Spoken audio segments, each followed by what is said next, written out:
ចាសូមជម្រាបសួរនិងសូមស្វាគមន៍មកកាន់ Channel ចំណេះដឹងសម្រាប់សុខភាពនៅថ្ងៃនេះ Channel យើងខ្ញុំនឹងធ្វើការណែនាំជូនអ្នកទាំងអស់គ្នាតាក់ទងជាមួយនឹងគុណសម្បត្តិផ្លែពោតដែលល្អចំពោះស្ត្រីមានផ្ទៃពោះនិងទារកនៅក្នុងផ្ទៃដោយដែលអ្នកទាំងអស់គ្នាបានជ្រាបហើយថាពោតគឺជាអាហារមួយដែលពេញនិយមទូទាំងពិភពលោកដោយសារតែរសជាតិផ្អែមឆ្ងាញ់និងសារធាតុចិញ្ចឹមមួយចំនួនដូចជាជាតិសរសៃវីតាមីននិងជាតិរ៉ែបើសិនណាជាស្ត្រីមានផ្ទៃពោះទទួលទានពោតក្នុងបរិមាណសមល្មមគឺអាចជួយជំរុញទៅដល់ការរំលាយអាហារ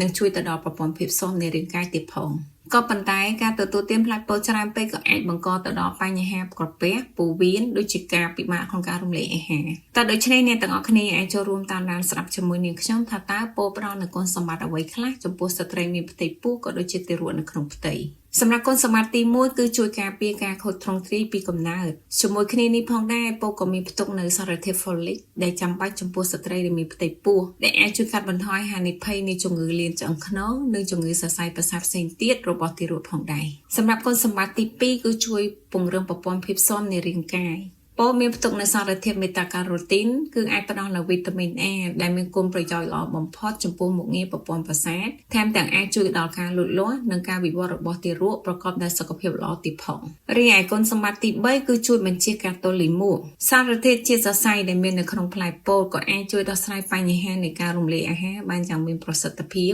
ដូចជាការតូលីមួកដែលស្ត្រីពោះតែងតែជួបប្រទះអំឡុងពេលដែលមានផ្ទៃពោះទៀតផង